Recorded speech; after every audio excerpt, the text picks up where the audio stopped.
वतुइज़्ज़ु मन तशा वतुज़िल्लु मन तशा। देखूंगा कि सीनेटर निहाल हाशमी कैसे जीता है और कैसे ये बाहर निकलता है, कैसे अदालत में जाता है, कैसे असम्बली का हिस्सा होता है। आज अल्लाह ताला ने उसको सुरखरू कर दिया है। जमहूरियत की खातिर, पाकिस्तान की बका की खातिर मियाँ मोहम्मद नवाज शरीफ से वफादारी का जो अहद निभाया, उसका सिला आज मियाँ मोहम्मद नवाज शरीफ साहब ने उनको लौटा दिया है। बोलूँ मैं पाक रब के बबरकत नाम से जिसके हाथ में मेरी जान है, जो मेरी सोच से बढ़कर मुझ पर मेहरबान है। दोस्तों आज बात करेंगे वतुइज़्ज़ु मन तशा वतुज़िल्लु मन तशा। जब मियाँ मोहम्मद नवाज शरीफ को वज़ारत उज़्मा से हटाया गया, बेटे से तनख्वाह ना लेने पर हटाया गया, तो उस वक्त जब आसफ़ गफ़ूर साहब ने एक ट्वीट की थी कि वतुइज़्ज़ु मन तशा वतुज़िल्लु मन तशा, तो वो जब उस वक्त सिर्फ मियाँ मोहम्मद नवाज शरीफ साहब को नहीं हटाया गया था, उनसे कुछ माह पहले जो सेनेटर निहाल हाशमी साहब थे, उन्होंने जब एक कराची के एक छोटे से इवेंट में एक तकरीर की और वहाँ पर कहा,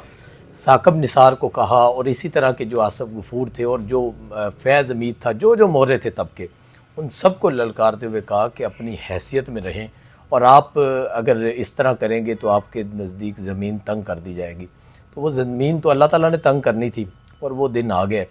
कि आज साकब निसार का नामो निशान नहीं है, आज फैज़ हमीद का नामो निशान नहीं है, आज आसिफ़ गफ़ूर का नामो निशान नहीं है। ना तो आज आसिफ़ गफ़ूर दिखाई देता है, ना फैज़ हमीद दिखाई देता है, ना जनाब साकब निसार साहब दिखाई देते हैं। और ये तीनों लोग वो हैं, एक तो चले वो अभी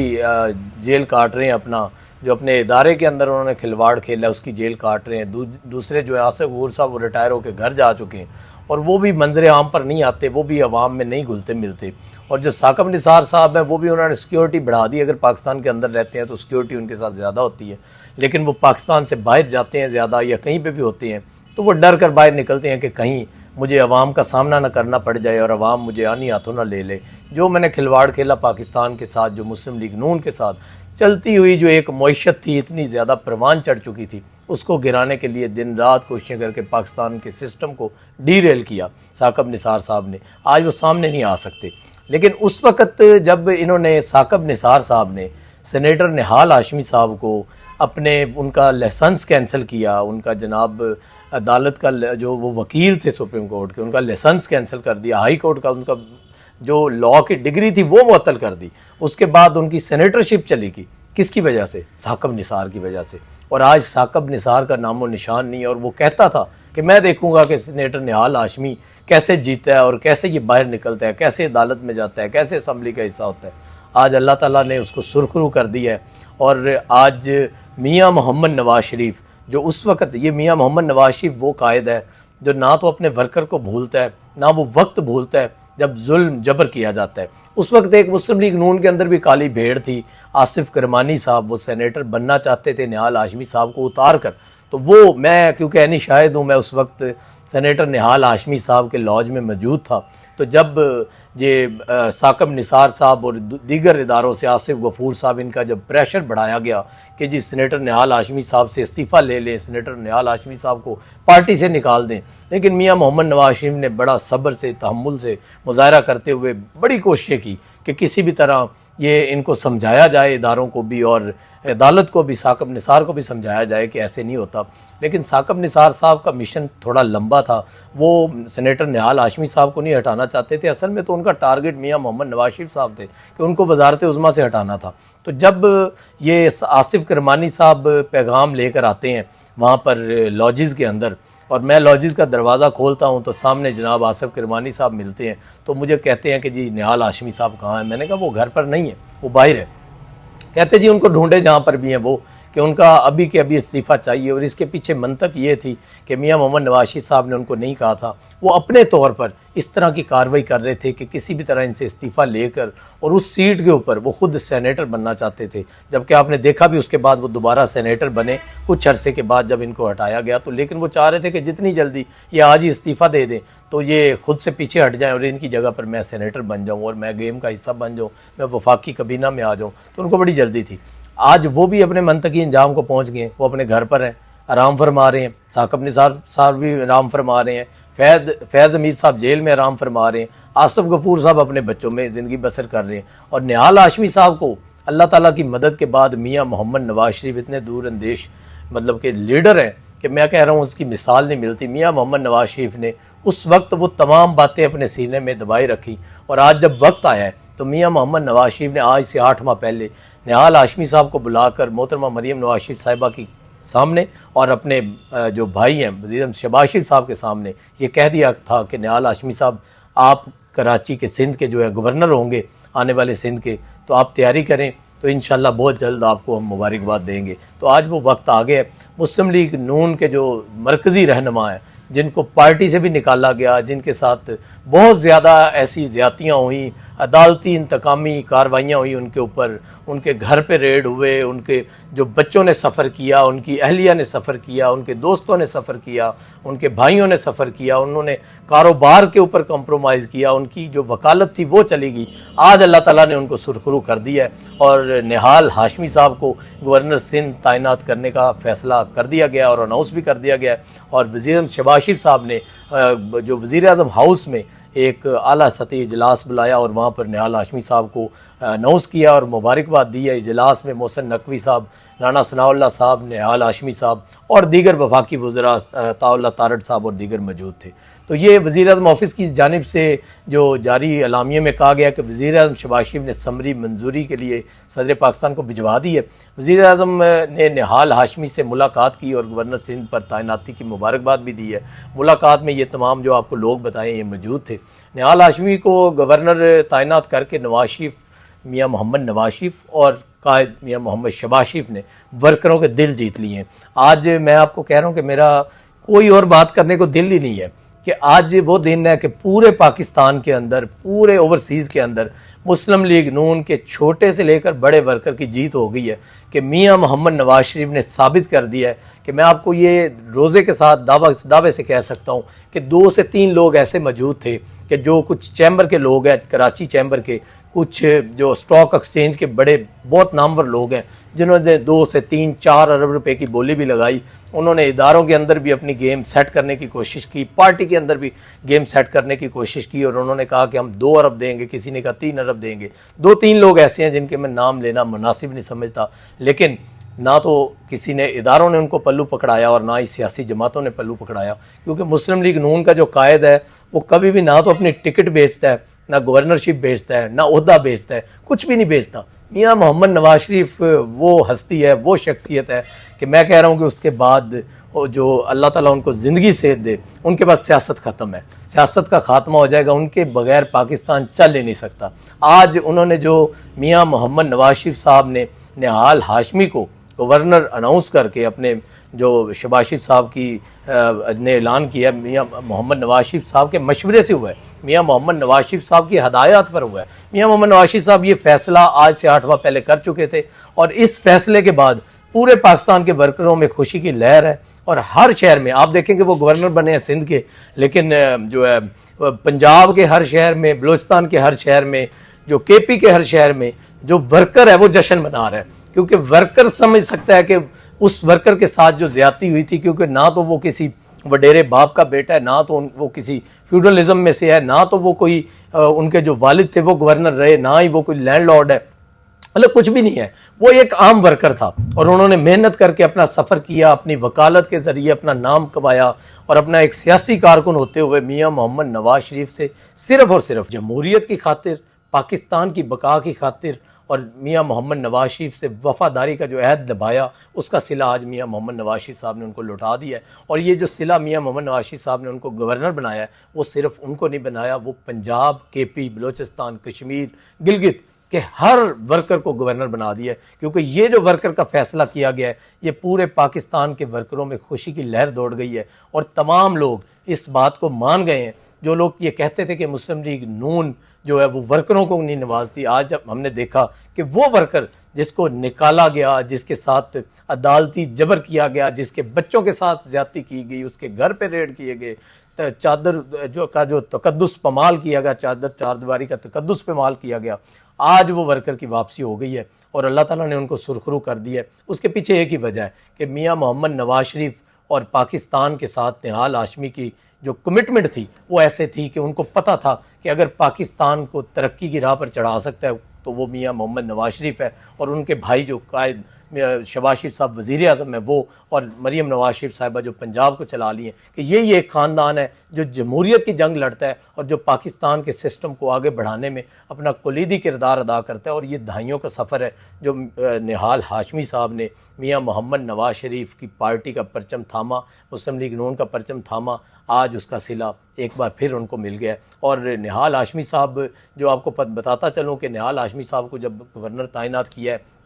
तो पूरे पाकिस्तान से मुझे कॉल्स आ रही थी कि उन्होंने कहा कि हमें वो वक्त याद आ रहा है कि जब आप जेल के बाहर होते थे, या आप उनकी अहलिया के हमरा जेल जा रहे होते थे या आ रहे होते थे, या उनके साथ सुप्रीम कोर्ट की अदालती जो एक बहस चलती थी साकब निसार के सामने, उसके अंदर भी मैं मौजूद होता था, उस सारे सिस्टम के अंदर थे। तो वो जब हमने निज़ाम देखा तो आज जब हमारा दिल खुशी से बाग बाग हो गया और हम सल्यूट पेश करते हैं कायद मियाँ मोहम्मद नवाज शरीफ को, वज़ीर आज़म मियाँ मोहम्मद शहबाज शरीफ को और मोहतरमा मरीम नवाज शरीफ साहिबा को, कि उन्होंने ये घर के अंदर एक ऐसा फ़ैसला किया कि वो कोई अपनी ना तो फैमिली से बंदा लाए हैं, ना किसी वडेरे को लेकर आए हैं, और ना किसी स्टॉक एक्सचेंज के, ना किसी कराची जो चैम्बर का बंदा लेकर आए हैं। उन्होंने खालिस्तान अपने वर्कर की और अपनी पार्टी की इज़्ज़त को बहाल करते हुए निहाल हाशमी साहब को गवर्नर तैनात कर दी है। तो ये बहुत बड़ी खबर है। निहाल हाशमी साहब 1997 से 1999 तक वज़ीर आज़म मियाँ मोहम्मद नवाज शरीफ साहब के मशीर बराए कानून व इंसाफ रहे हैं, और 2012 में उन्होंने कराची में मुस्लिम लीग नून के सदर के तौर पर खिदमात भी सरअंजाम दी हैं, और फिर 2014 में उन्हें मुस्लिम लीग नून चैप्टर सिंध का जनरल सेक्रेटरी बनाया गया पूरे सिंध का। फिर 2015 के अंदर मुस्लिम लीग नून की पंजाब से नशिस्त पर सेनेट के उम्मीदवार मुंतखब हुए, और अब वो गवर्नर सिंध का बनाने का फ़ैसला हुआ है, और वो 1 से 2 रोज़ में हल्फ उठाएंगे कराची के अंदर, और पूरे पाकिस्तान में जश्न का समा होगा। और आप देखेंगे कि पूरे पाकिस्तान के हर शहर के अंदर जो वर्कर्स है, अगर आप आज का सोशल मीडिया उठाएं, आप एक्स के ऊपर चले जाएं, आप यूट्यूब के ऊपर चले जाएं, आप फेसबुक के ऊपर चले जाएं, आप टिकटॉक के ऊपर चले जाएं, तो आज का जो ट्रेंडिंग है वो निहाल हाशमी साहब के साथ है, क्योंकि निहाल हाशमी साहब एक आम तबके से ताल्लुक़ रखते हैं और उन्होंने हमेशा वर्कर की आवाज़ उठाई है। और पूरे कराची के अंदर आप देखेंगे कि आने वाले वक्त में मुस्लिम लीग नून किस तरह से उभर कर सामने आती है, क्योंकि निहाल हाशमी साहब ही एक वाहिद फ़र्द है पूरे सिंध के अंदर, कराची के अंदर, जो वर्कर्स को मोबिलाइज़ कर सकते हैं और मुस्लिम लीग नून को वहाँ पर मज़ीद फ़ाल बनाने में अपना कुलीदी किरदार अदा कर सकते हैं। और आने वाले दिनों में आप ये देखेंगे कि निहाल हाशमी साहब किस तरह से मुस्लिम लीग नून को वहाँ पर भारी अक्सरियत से आने वाले इलेक्शन के लिए तैयारी करवाते हैं, और वहाँ पर किस तरह से लोग जोग जो है वो पार्टी में शामिल होते हैं। दूसरी जानब दोस्तों, अभी कल ही बात कर रहे थे कि पाकिस्तान के लिए ये एक मौका है कि दुनिया को बताएं कि हमारी जोग्राफियाई हैसियत कितना फ़ायदा दे सकती है। पाकिस्तान ने आबनाए हरमज़ बंद होने के बाद पोर्ट कासम गवादर पोर्ट की ट्रांसशिपमेंट फैसिलिटी दुनिया को ऑफ़र कर दी है। ये भी बताया जा रहा है कि कुछ ऑर्डर्स भी बुक कर लिए गए हैं। तो ये बड़ी अच्छी एक अहम खबर है पाकिस्तान के लिए, पाकिस्तान की मईशत के लिए, पाकिस्तान की स्टॉक एक्सचेंज के लिए, मतलब इंटरनेशनल मार्केट के लिए, कि पाकिस्तान किस तरह से तरक्की की परवान चढ़ने के लिए तैयारी कर रहा है। आबनाए हरमुज़ पर 700 कंटेनर फंसा हुआ है। तीनों पोर्ट्स पर 26,000 कंटेनर्स की तरसीली जो फैसिलिटी है, और पोर्ट सी पैक को चलाने का बेहतरीन वक्त बताया जा रहा है। मतलब कि ये गवादर पोर्ट अगर चल पड़े तो ये सी पैक को चलाने का बेहतरीन वक्त है। अगर ये इसको अभी बहाल करके इसको चला दिया जाए तो मेरे ख्याल में इससे अच्छा मौका नहीं मिलेगा। इस तरफ आते हैं दोस्तों, दुनिया में पाकिस्तान एक मुतवाज़न खारजा पॉलिसी को लेकर चल रहा है। पाकिस्तान ने अक़वाम मुत्तहिदा में बहरीन और रूस की जानिब से पेश करदा करारदादों की हमायत की है। अक़वाम मुत्तहिदा में पाकिस्तान के मुस्तकिल मंदूब आसिम इफ्तिखार ने कहा है कि पाकिस्तान ने ईरान पर अमरीकी और इसराइली हमलों की भी मजम्मत की है। यूएई पर ईरानी हमलों से 2 पाकिस्तानी जाँ बहक हुए। ईरान पर हमलों ने आलमी अमन को ख़तरे में डाल दिया। सलामती कौंसल से खिताब में आसिम इफ्तिखार ने उम्मीद ज़ाहिर की है कि खलीजी ममालिक की सरजमीन पर हमले फौरी तौर पर बंद होंगे और आबनाए हरमज़ में जहाज़ रानी के हकूक़ और आज़ादियों को नुकसान नहीं पहुँचाया जाएगा। पाकिस्तान का किरदार कितना अहम है इससे अंदाज़ा आप लगा सकते हैं, और लगा लें कि कल ईरान के सदर ने ट्वीट किया और बताया कि इनकी पाकिस्तान के वज़ीर आज़म और रूसी सदर से फ़ोन पर बात हुई है। हम जंगबंदी तब करेंगे जब हमें ज़मानत दी जाएगी कि अमेरिका ऐसी हरकत दोबारा नहीं करेगा, और जो नुकसान हमारा हुआ है उसका अज़ाला किया जाएगा। मतलब आपको ये बार बार हम बता चुके हैं कि पाकिस्तान को पूरी दुनिया मान चुकी है, और अब ईरान ने पाकिस्तान की सालसी को मानने पर इत्तेफाक किया, और किसी की वो सालसी को नहीं मानते कि पाकिस्तान अगर गारंटी देगा कि अमेरिका अब दोबारा हमले नहीं करेगा और इसराइल कहीं से भी कोई ईरान के ऊपर वार नहीं होगा, और जो उनका नुकसान हुआ है उसका अज़ाला किया जाएगा। अगर इनमें से कोई भी पाकिस्तान मतलब इनकी गारंटी नहीं देता तो ये पीछे नहीं हटेंगे जंग से, वो अपने आखिरी दम तक जंग लड़ते रहेंगे। तो ये मतलब एक बड़ा अच्छा साइन है कि पाकिस्तान की किस तरह से पूरी दुनिया में जो सफारती महाज पर कामयाबियाँ हैं कि पाकिस्तान को हर जो मुल्क है वो सफारती महाज पर मानने को तैयार है, और